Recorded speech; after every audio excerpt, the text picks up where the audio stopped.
Thank you for joining us today. We are very excited to launch Hero Wired, and we are looking forward to having a really great chat with Steve, getting his views on education, how he believes it can be reimagined, and what our future holds. From your perspective and Singularity University's perspective, how, what do you think? What will the technology skills be? And let's not go in the future, let's talk about for the next 3 years, 5 years, how this will evolve, what are the new skills which are going to come in?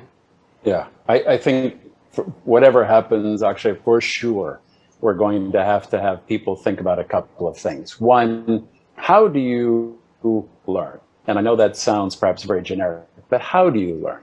Do you learn best by listening to something, by seeing something, by writing something, by reading something, talking about it with people? I learn through that combination. Sometimes I read a bit, then I discuss it with friends. Sometimes I'll reach out to someone and say, I don't understand, help me learn more. So I think how? Because kids may be coming out just saying, well, I learned by reading a book or what the teacher handed me. I think this idea that I shared about, hey, introduce me to a scientist that may be in that field and he or she can share a little bit of work. Tremendous. So I think that will be, how does someone learn is important. Number two, I think reading a lot and understanding what's happening around you is critical. So I just think that too many young people and too many people of all ages, frankly, live in a bubble in which they don't know what's happening. So I would love to talk with you at another time about what is happening with entrepreneurship in India. What is happening with entrepreneurship in different countries? You and I would have a good discussion about what is Rwanda doing as a nation in Africa that is also thinking deeply about the human capital that it has. What's happening in Bangladesh? What's happening in any market you pick? Now, you would be a good partner for me to discuss that with because you have a big perspective. If you only thought about what was happening in any one market and you didn't care about what's happening in other markets, then it wouldn't be a very fruitful discussion for either of us. So I think the idea of people being open to understanding. I might live in Singapore, but I know what's happening in Vietnam and Thailand and Indonesia because I care. And that makes my ability to discuss things with people a little bit richer. And I think that's one of the skills we need to always be pushing, whether you're an educator or an educatee, whether you are the student or the teacher, the idea of saying, I know something about the world around me is critical. And I think sometimes the world lets us look at only what is affecting us.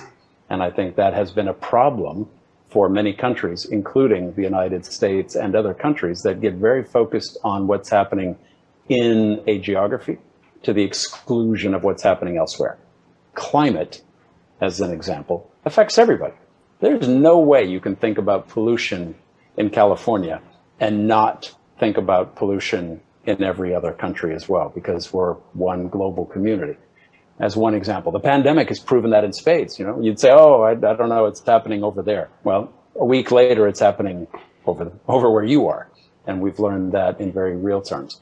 So being open to learning, understanding how you learn, being open to the world around you, I think are two core components that anyone thinking about how do they prepare for the future, how do they learn, what skills? Skills are not measured by, I know Python, I know C++. I think these are just specific tools. The skill, I think, is more being aware of yourself, right? I like working with entrepreneurs.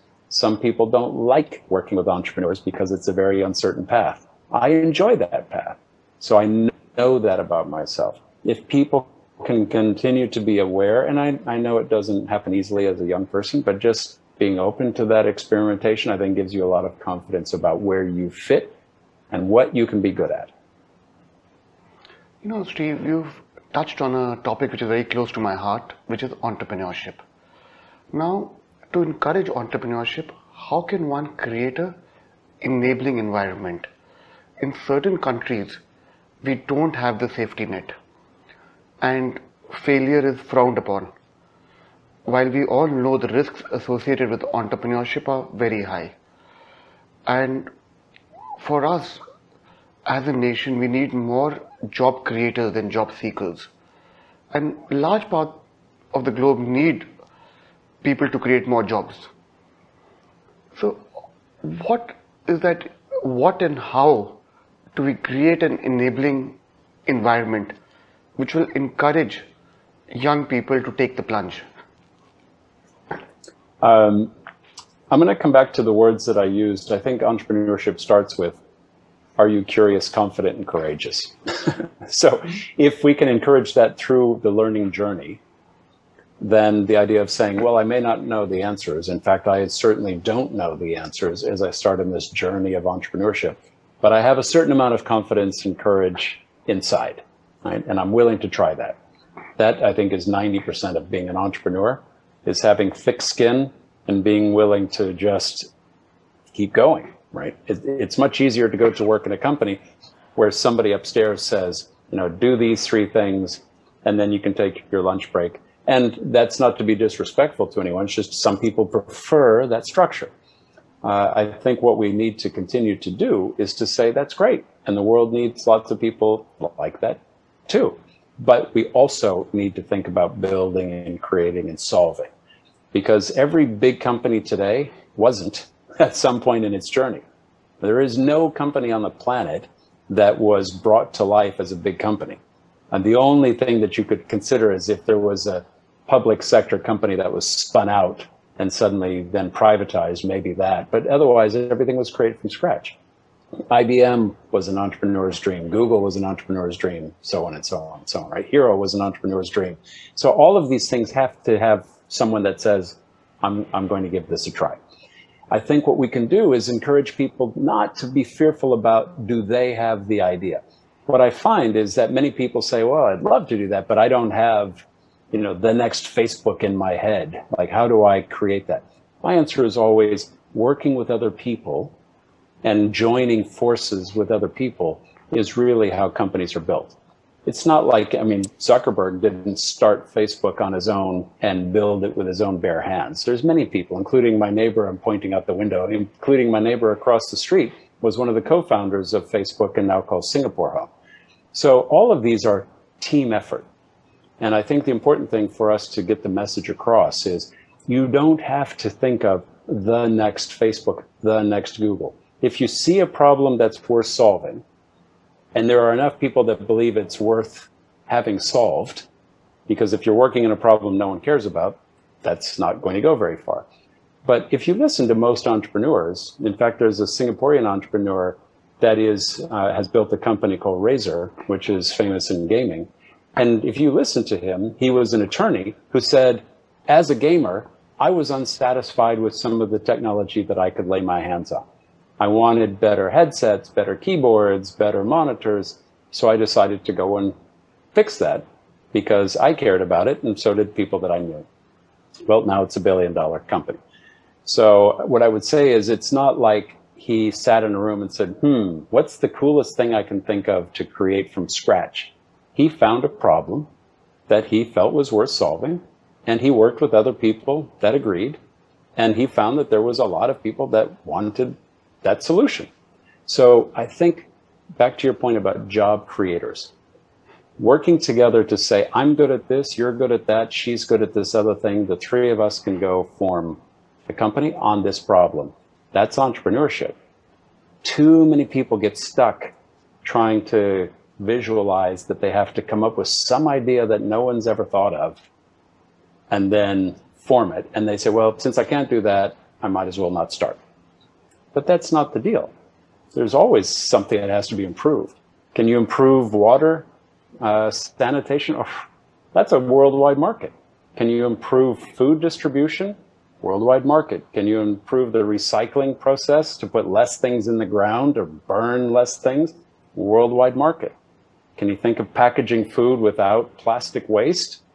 Worldwide market. You know, I mean, all of these things actually represent worldwide markets. And so my only message would be, don't tell yourself that you have to come up with some idea that no one in history has ever thought of, because very few people do. Now, coming to my next question, Steve, what are your views on traditional education and edtech?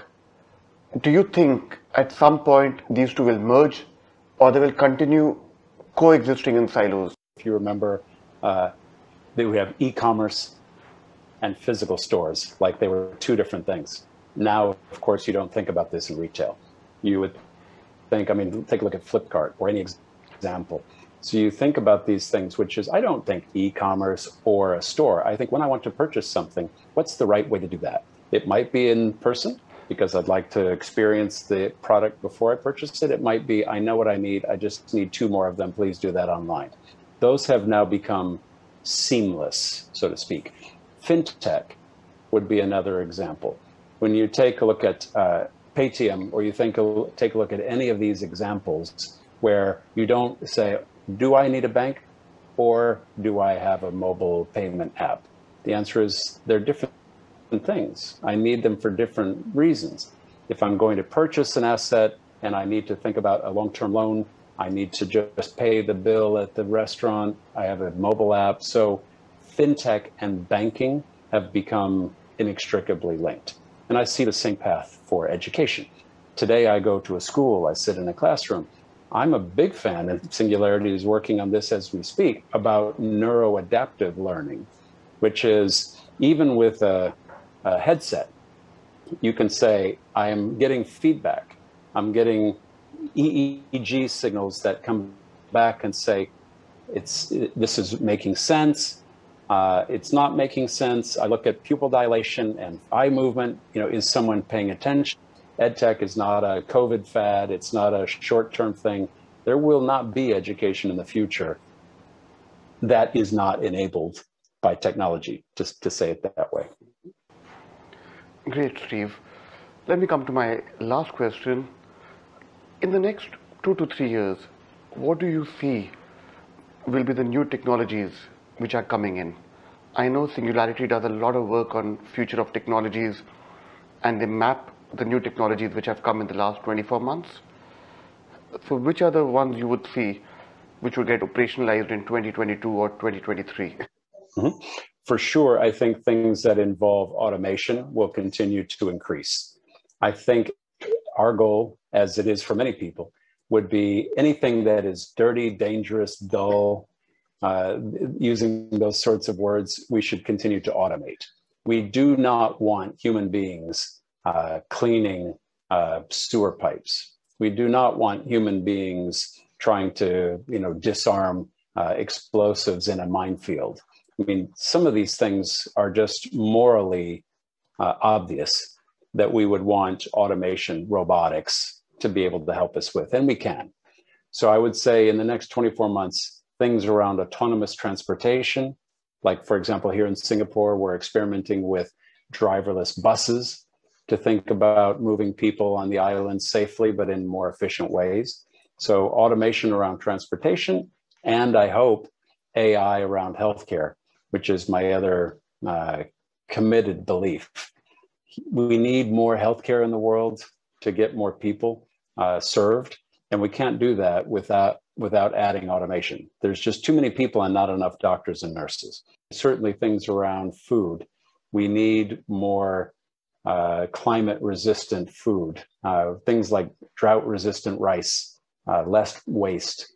These things are going to be important. We have a lot of people working on food-related products because we have far too many people in the world that are starving, and we need to work hard to try and think of how we can bring more food to people without putting more strain on the planet. Obviously, things like growing tomatoes in Australia and flying them halfway around the world is not the best way for us to get food to people while also hurting the planet. So we need to think about that. Those would be a few examples. And I'd love for us to work with entrepreneurs that you see, that you have knowledge of in the ecosystem, because as I mentioned earlier, India has more intellectual capital than probably any country on the planet. And so it's just a question now of how can we try and really benefit the world from that. The best thing that we can do is just say, I don't know the answers, but that's okay, because I know that together with others, we'll find the answers. So please count on me. Since I live in Singapore, at least I'm your neighbor. I'm happy to be of help personally. Singularity University looks forward to collaborating with what you're doing at HeroX and BMU. So please count on us to be a good teammate, because this is a team sport. This is bigger than any of us. It's really, truly a team sport.